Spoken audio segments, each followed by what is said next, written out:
In the summer of 1940, as German forces swept across Europe with terrifying speed, the United States Army watched carefully and worried.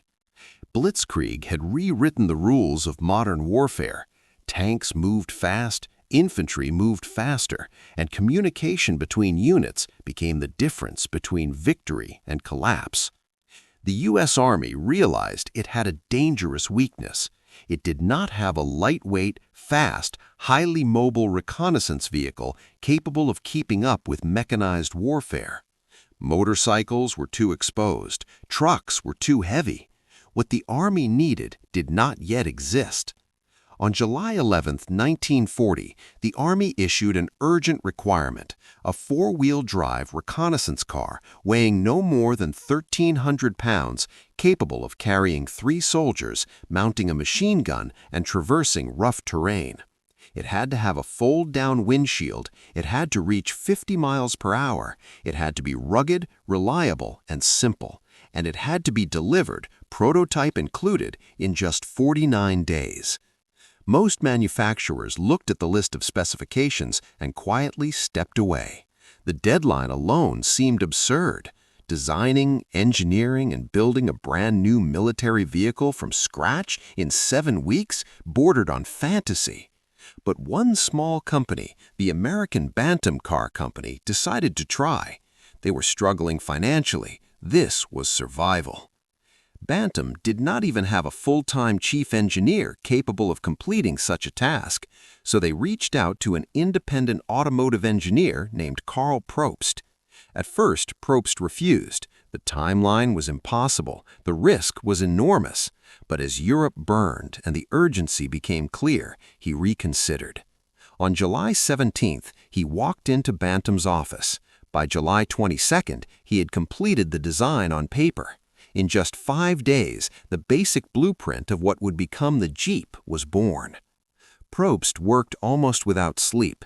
The design emphasized simplicity above all else, a lightweight frame, a compact but powerful engine, four-wheel drive for traction in mud, sand, and snow, flat body panels for easier manufacturing, no unnecessary curves, no decorative elements. Every pound mattered. Every bolt had a purpose. Against all odds, Bantam delivered the prototype to Camp Holabird in Maryland on September 23, 1940, just barely within the 49-day deadline. Army officers watched closely as the small vehicle rolled off the truck and onto the testing grounds. It looked unimpressive, small, almost fragile, but appearances can deceive. The first test drive changed everything. The vehicle climbed steep grades that stopped conventional cars. It splashed through mud without hesitation. It bounced over rocks, crossed ditches, and maneuvered in tight spaces where trucks simply could not go. Soldiers began to smile. Officers began taking notes. The Army had asked for a reconnaissance car. What it might have discovered was something much bigger. But there was a problem. Bantam was small, too small. Even if awarded the contract, the company lacked the production capacity to build the thousands of vehicles the Army anticipated needing. War clouds were gathering, and American planners were already thinking not in hundreds, but in tens of thousands. So the Army made a controversial decision. They shared Bantam's design specifications with 2 automotive giants, Willys Overland and Ford. Both companies were instructed to produce their own prototypes for comparison testing. It was competition under wartime pressure. Willys focused on power. Their prototype featured a stronger engine, delivering more torque than its rivals. Ford emphasized manufacturing efficiency, refining details for mass production. Each company made subtle changes, strengthening frames, improving transmissions, shaving weight where possible. Over months of rigorous testing, the 3 vehicles were driven mercilessly. They were overloaded, submerged in water, driven up punishing inclines, and forced through brutal endurance trials. Weak components failed quickly. Engineers adjusted designs in real time. The Army pushed for a standardized model that could incorporate the best features from each competitor. In the end, the Willys design, with its powerful Go Devil engine, was selected as the primary standard. It became known as the Willys MB. But production demand soon exceeded even Willys' capacity.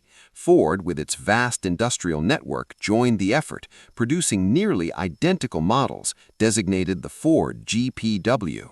Parts were standardized, interchangeability became critical. A bolt from a Ford Jeep had to fit a Willys Jeep without modification. In wartime, simplicity was survival. The final vehicle weighed slightly more than the Army's original 1,300-pound requirement. Combat realities had demanded reinforcements, but it was everything the Army had hoped for. Light enough to be pushed by hand if necessary, strong enough to tow artillery, small enough to fit inside transport ships and aircraft, adaptable enough to mount radios, stretchers, machine guns, even rocket launchers. And then came the soldiers. At first, many were skeptical. It looked too small to matter. But once they drove it, opinions shifted instantly. Infantry units used it to scout enemy positions. Medics used it to evacuate the wounded under fire. Officers used it as a mobile command platform. Mechanics loved its accessibility. Drivers loved its responsiveness. In mud, it kept moving. In sand, it gripped. In snow, it clawed forward while heavier vehicles stalled. Some soldiers began calling it a mechanical mule. Others simply called it indispensable. Its flat hood became a writing desk for maps. Its seats became makeshift beds. Its engine warmth provided comfort during freezing nights. It was not glamorous. It was not heavily armored, but it was always there. Behind its simple design lay a deeper philosophy. Build it fast, build it strong, build it everywhere. No complex curves meant faster stamping. No delicate systems meant fewer breakdowns. In a world where advanced weapons often demanded constant maintenance, this small machine asked for little and gave everything. By late 1941, as the United States formally entered the war, production lines were already accelerating. What began as a desperate 49-day gamble was becoming the backbone of Allied mobility. No one in that Maryland test field in September 1940 could have predicted this compact reconnaissance car would one day roll across the beaches of Normandy, through the deserts of North Africa, and into the heart of Germany itself. No one could have imagined that enemy generals would later single it out as the American weapon they admired most. But in those early months, under pressure, against impossible deadlines, fueled by urgency and improvisation, the foundation was laid. The Jeep was not born from luxury, it was born from necessity, from sleepless nights at drafting tables, from engines tested until they broke, from a nation racing against time. And in that race, speed was not just a requirement, it was the beginning of victory. When the first standardized models of the Willys MB and Ford GPW began rolling off assembly lines, few people fully grasped what was about to happen. The small reconnaissance car that had survived brutal testing was about to enter a different kind of battlefield, the factory floor. And here, the outcome would be decided not by tactics, but by production speed. By 1941, the United States had transformed itself into what President Franklin Roosevelt famously called the arsenal of democracy. Factories that once built civilian automobiles, refrigerators, and farm equipment were retooled almost overnight for war. Assembly lines ran day and night, lights stayed on around the clock. The Jeep, simple in design but revolutionary in concept, became one of the first great beneficiaries of this industrial mobilization. Willys Overland secured the primary contract, but demand quickly outpaced capacity. The Army did not need hundreds of vehicles, it needed thousands, then tens of thousands, and eventually hundreds of thousands. That is when Ford Motor Company entered the picture in full force. Ford's massive manufacturing network, refined by decades of automobile production, brought something crucial to the war effort: scale. But scale alone was not enough. The Jeep had to remain standardized. A Willys-built engine part needed to fit perfectly into a Ford-built vehicle. Interchangeability became law. Engineers worked obsessively to ensure that components matched precisely across factories separated by states.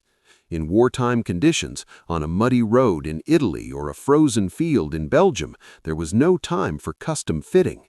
A broken axle had to be replaced immediately. A damaged transmission needed to be swapped without hesitation. This commitment to standardization was one of the quiet revolutions behind the Jeep's success. It allowed mechanics anywhere in the world to repair vehicles quickly. It simplified logistics. It reduced downtime. It multiplied effectiveness. And it symbolized something larger: American industry working in coordinated harmony. As production accelerated, assembly lines moved with astonishing efficiency. Workers, many of them women entering industrial labor for the first time, tightened bolts, mounted wheels, installed engines, and inspected frames in synchronized rhythm. The Jeep's flat panels and minimal curves made stamping and welding faster. Its compact size meant more units per shipment. Every design choice made during those frantic 49 days now paid enormous dividends. By 1942, Jeeps were rolling off production lines at staggering rates. Crated for overseas shipment, they were stacked inside cargo ships bound for Europe, North Africa, the Pacific, and beyond. Some were partially disassembled to save space, then reassembled near the front lines.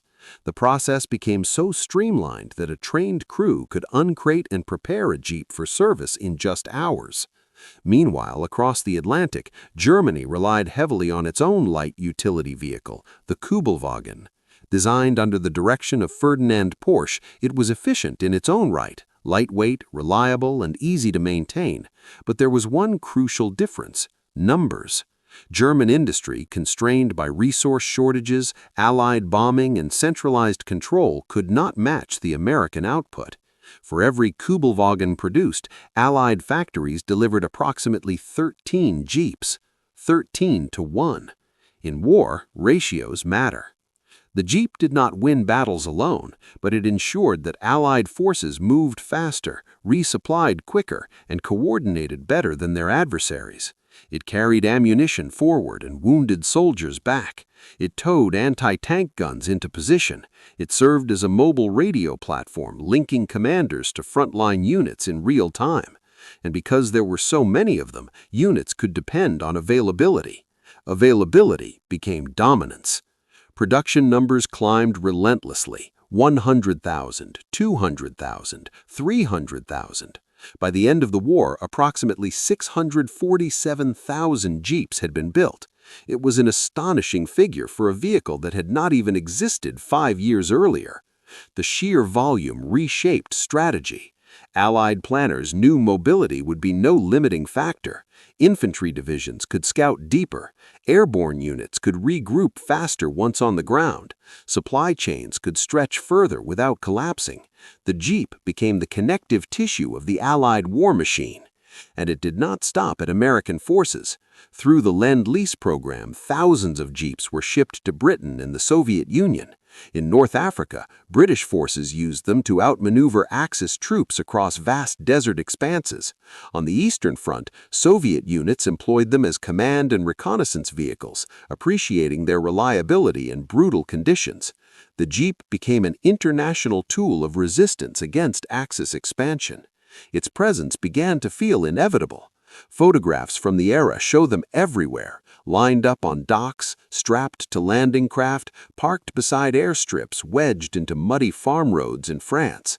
They were painted in olive drab, marked with white stars, sometimes scarred with dents and scratches that told silent stories of survival. Industrial output did more than supply machines. It sent a message. It demonstrated that American manufacturing could adapt, scale, and overwhelm. While enemy engineers often focused on technical perfection, American industry focused on sufficiency multiplied by abundance. A weapon system produced in overwhelming quantity could compensate for minor imperfections. If one Jeep failed, another stood ready, and another after that. This philosophy, build robust, build simple, build many, proved devastatingly effective. Behind every Jeep at the front stood thousands of workers at home. Steel workers forged frames, engine plants assembled powertrains, rubber factories molded tires under tight rationing restrictions. Rail networks transported parts across states with clockwork precision. It was a national effort, stretching from small-town workshops to industrial giants. By 1944, the Jeep had become more than equipment. It was infrastructure. Commanders planned operations assuming Jeep mobility. Airfields were laid out with Jeep traffic in mind. Engineering units modified them with snowplows, wire cutters, and even makeshift armor. Their adaptation only grew as their numbers increased. And as Allied forces pushed deeper into occupied territory, something became unmistakably clear. The small vehicle born from a 49-day gamble was now everywhere at once. It symbolized not just mobility, but momentum. Momentum that factories had created. Momentum measured not in horsepower, but in production lines running without pause. 647,000 built, each one a product of coordination, speed, and industrial confidence, each one proof that modern war was fought as much in steel mills and assembly plants as on battlefields. The Jeep's legend was no longer just about clever engineering, it was about scale, about the power of a nation that could design quickly, manufacture massively, and deliver globally. And as the war intensified, that scale would prove impossible for the Axis powers to overcome. By the time Allied forces began pushing back against Axis advances in multiple theaters, the Jeep was no longer an experimental vehicle or a production success story. It was a constant presence on the battlefield. Small, loud, exposed to the elements, and absolutely everywhere. In North Africa, war unfolded across vast, merciless desert landscapes. Sand swallowed heavy trucks, engines overheated, supply lines stretched thin across endless horizons. But the Jeep thrived in conditions that punished larger vehicles.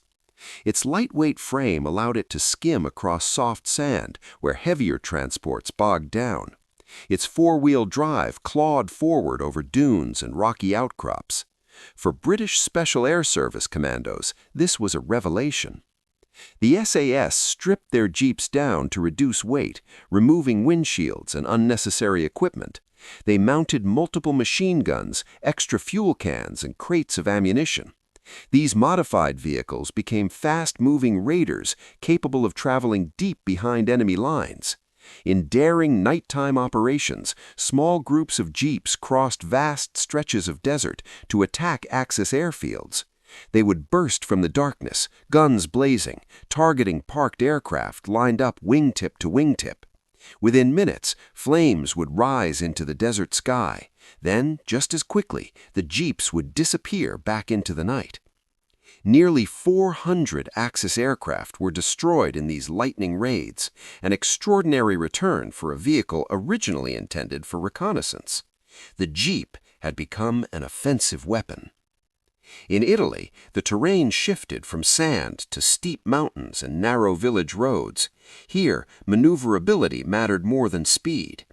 Allied forces pushing north encountered winding passes, broken bridges, and muddy slopes that challenged even experienced drivers. Larger trucks struggled to navigate tight turns along cliff edges. The Jeep, compact and agile, slipped through. It carried forward observers to artillery positions, transported radio operators to elevated vantage points, and evacuated wounded soldiers from locations that would have been unreachable by ambulance. It was never heavily armored, it offered little protection from bullets or shrapnel, yet its value lay in motion. It could approach quickly and retreat just as fast. In combat zones where seconds determined survival, that agility saved lives. Then came June 6, 1944, D-Day. As Allied forces stormed the beaches of Normandy, Jeeps followed close behind the first waves. Some were waterproofed with special sealing kits to survive landing craft transport. Others were brought ashore once beachheads were secured. Almost immediately they were put to work.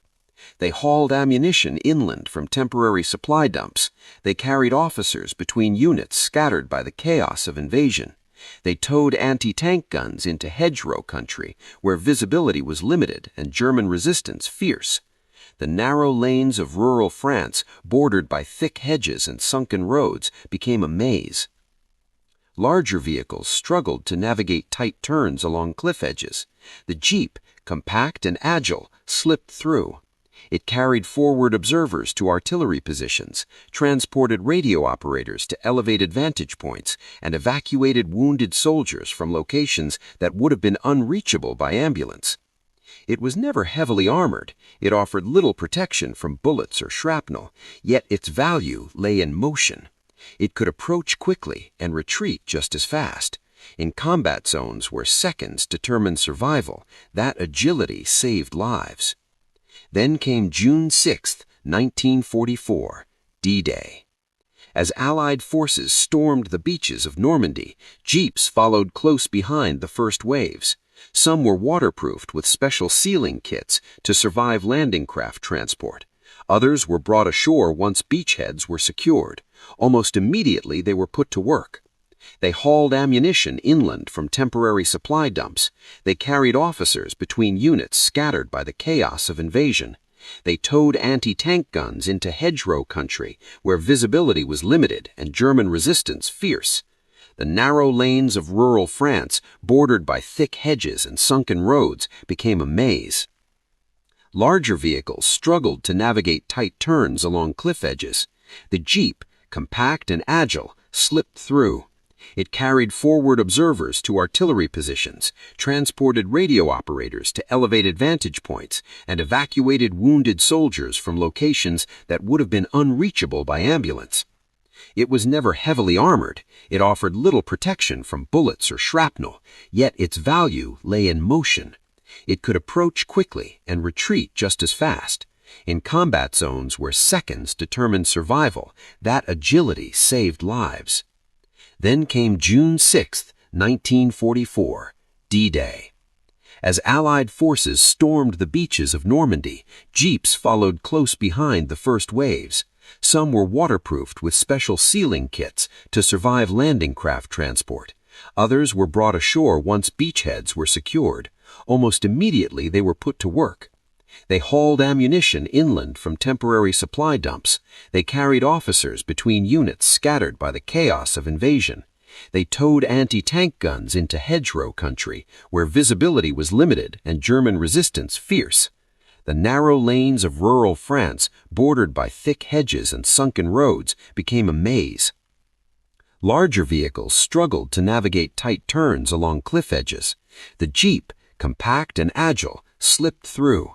It carried forward observers to artillery positions, transported radio operators to elevated vantage points, and evacuated wounded soldiers from locations that would have been unreachable by ambulance. It was never heavily armored. It offered little protection from bullets or shrapnel, yet its value lay in motion. It could approach quickly and retreat just as fast. In combat zones where seconds determined survival, that agility saved lives. Then came June 6, 1944, D-Day.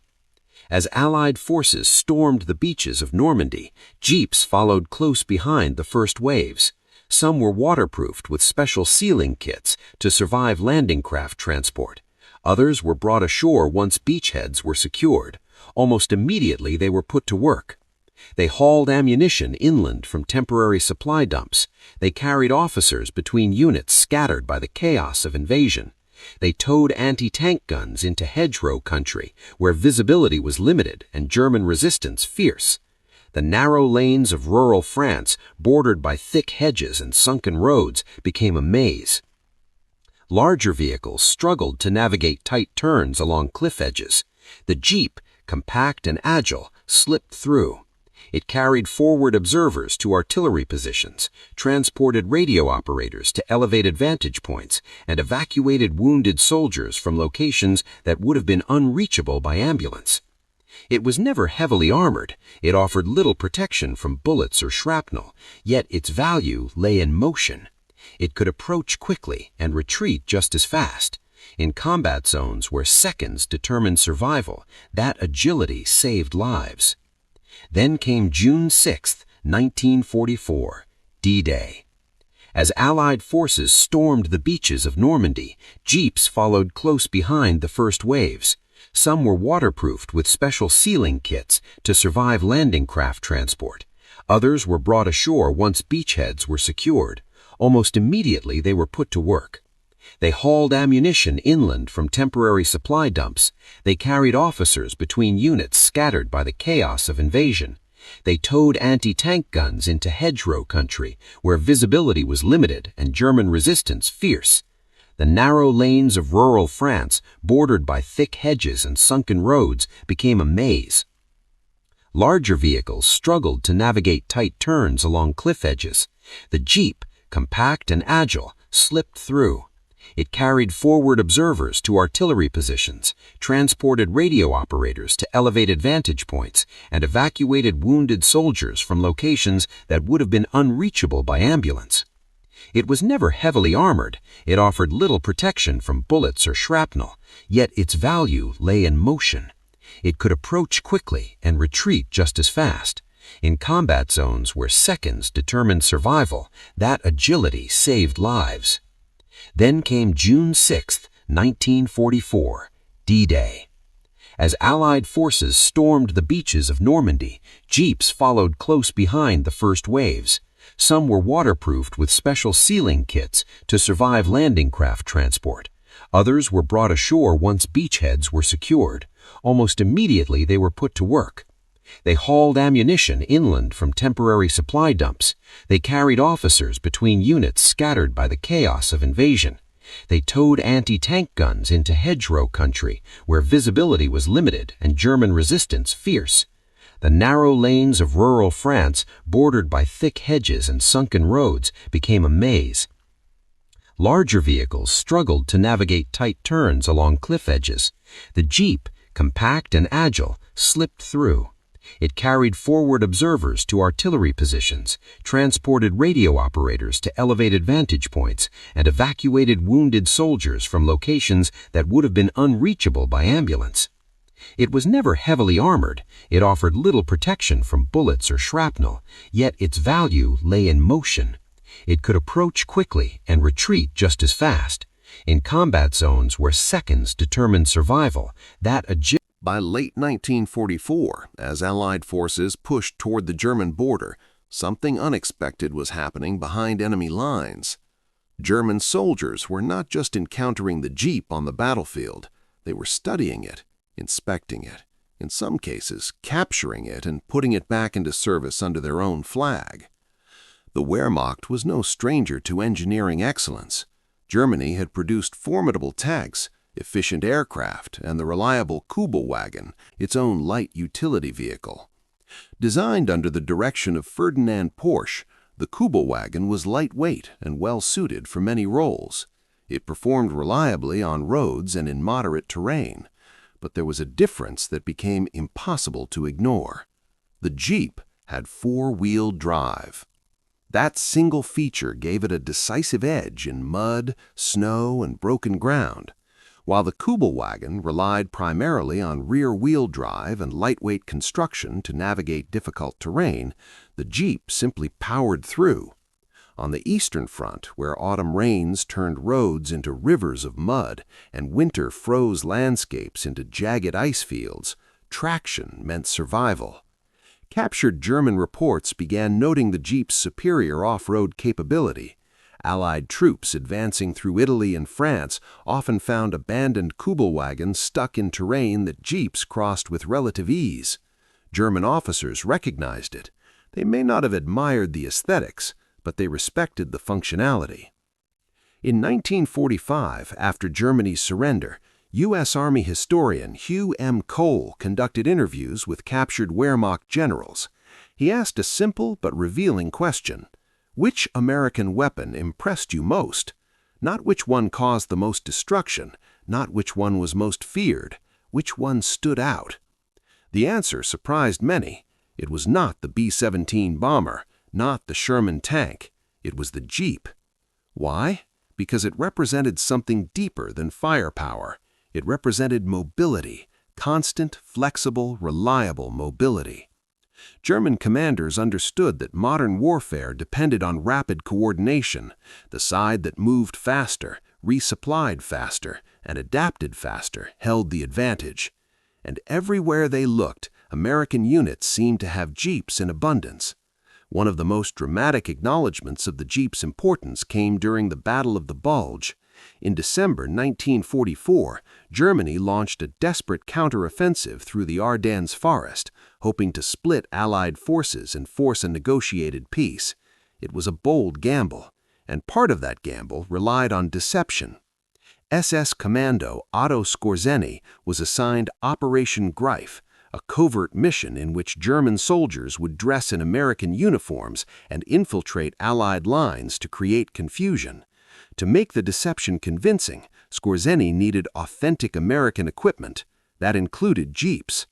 German units were ordered to capture as many intact Jeeps as possible. They repainted them with American markings. They trained German drivers to mimic American behavior and slang.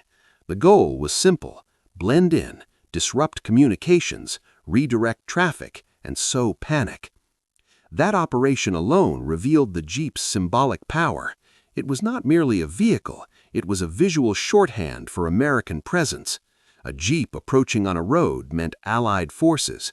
To imitate one was to impersonate the mobility and confidence of the U.S. Army itself.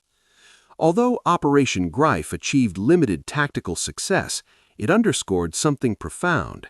The enemy did not just fear American firepower, they envied American flexibility.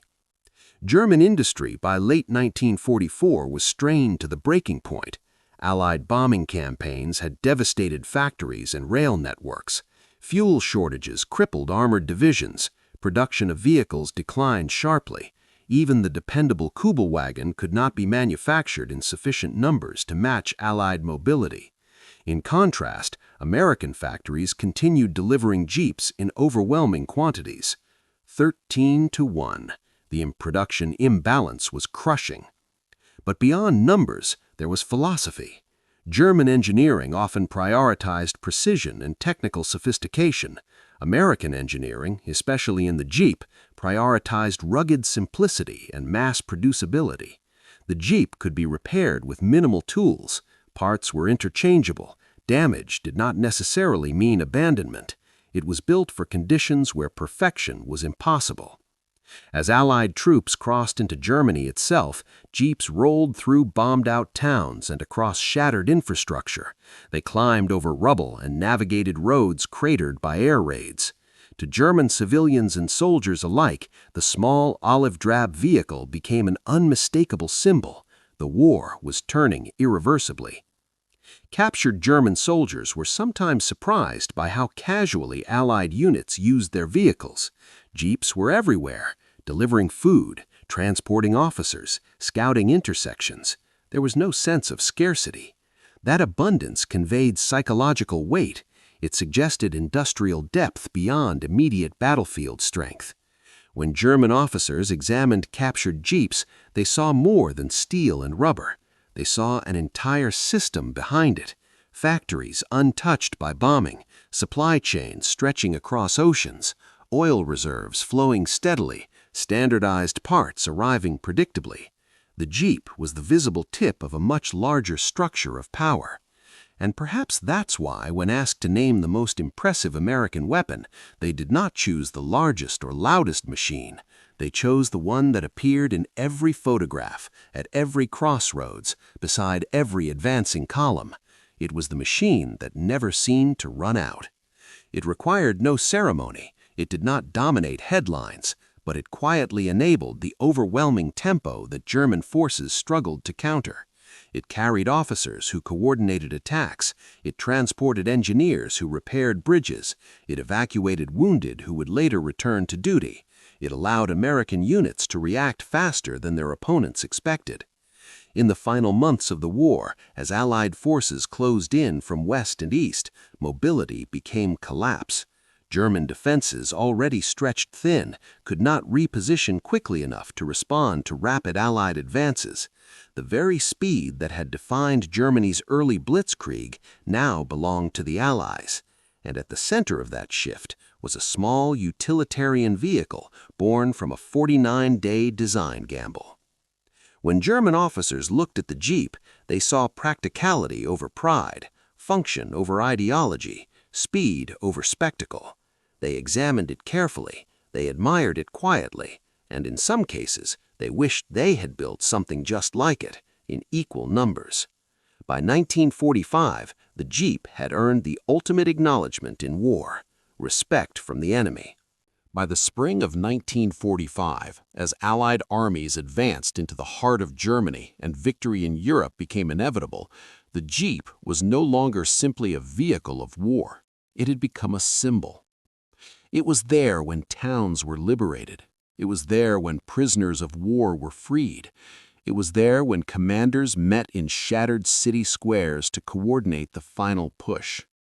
Small, dusty, often dented and scarred, the Jeep seemed to appear in nearly every defining photograph of the Allied advance. War correspondent Ernie Pyle, who traveled with American infantry across multiple fronts, frequently described the intimate relationship between soldiers and their equipment. The Jeep, in particular, stood out. It was not distant like artillery. It was not towering like a tank. Soldiers touched it, repaired it, slept beside it. They depended on it daily. It became part of their rhythm. For many troops, the Jeep represented reliability in a world defined by chaos. When artillery shells fell and supply lines stretched thin, it kept running. When roads dissolved into mud, it found traction. When orders needed to move faster than foot messengers could carry them, the Jeep delivered.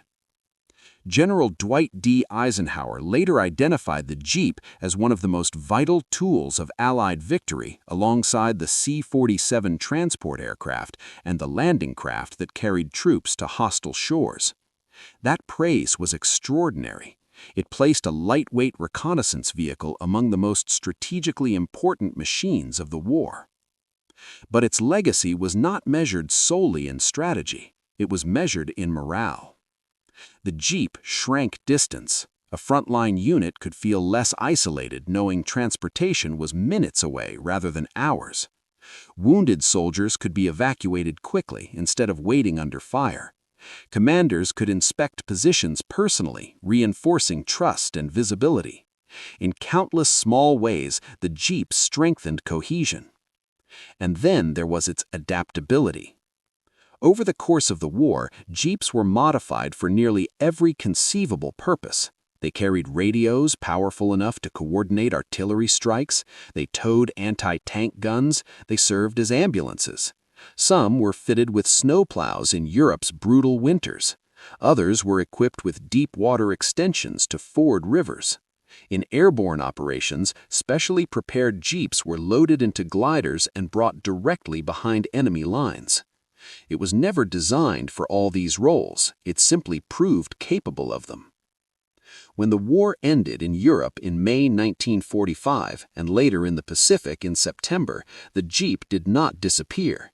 Instead, it transitioned almost seamlessly into peacetime life. Soldiers returning home already knew its value. Farmers saw potential in its durability.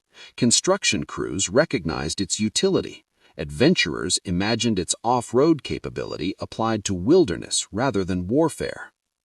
Willys Overland quickly introduced a civilian version, the CJ, or civilian Jeep. It retained the core philosophy: simple, rugged, adaptable. The same traits that carried Allied forces across continents now carried farmers across fields and families into the outdoors. The Jeep's identity shifted from military necessity to cultural icon. Around the world, surplus Jeeps remained in service for years. In Europe, they helped rebuild shattered infrastructure. In Asia, they supported post-war recovery efforts. In developing regions, they became essential transportation in areas lacking paved roads. Long after gunfire ceased, the Jeep continued moving forward.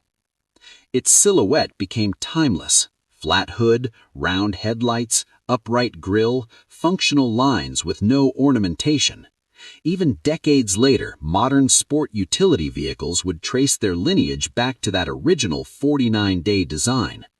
The concept of a compact four-wheel drive vehicle capable of traversing difficult terrain entered civilian imagination permanently. Yet its deepest legacy remained rooted in the war years. From the beaches of Normandy to the deserts of North Africa, from the jungles of the Pacific to the frozen Ardennes forest, the Jeep had done something remarkable. It had connected strategy to execution. It had turned industrial capacity into tactical advantage. It had transformed mobility into momentum. And, perhaps most importantly, it had earned affection. Soldiers did not write songs about supply trucks. They did not pose proudly beside artillery tractors, but they posed beside Jeeps. They leaned against them in photographs. They named them. They trusted them. Even German officers after the war acknowledged what they had seen.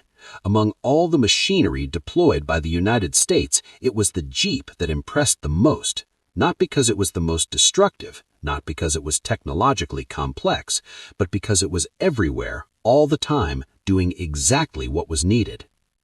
In modern warfare, victory depends not only on firepower, but on movement, communication, and endurance. The Jeep quietly delivered all three. It embodied a uniquely American approach to problem solving. Design it fast, build it simply, produce it massively, adapt it endlessly. 647,000 built, each one carrying more than soldiers and supplies, each one carrying a piece of a larger story, of factories running without pause, of engineers racing against time, of mechanics improvising under fire, of drivers navigating terrain no one had planned for. The Jeep did not win the Second World War alone. No single machine could claim that. But it enabled victory in ways that were constant, practical, and irreplaceable. Small enough to overlook, essential enough to remember. When history looks back at the machines that shaped the 20th century, the Jeep stands among them, not as the loudest or most imposing, but as one of the most consequential.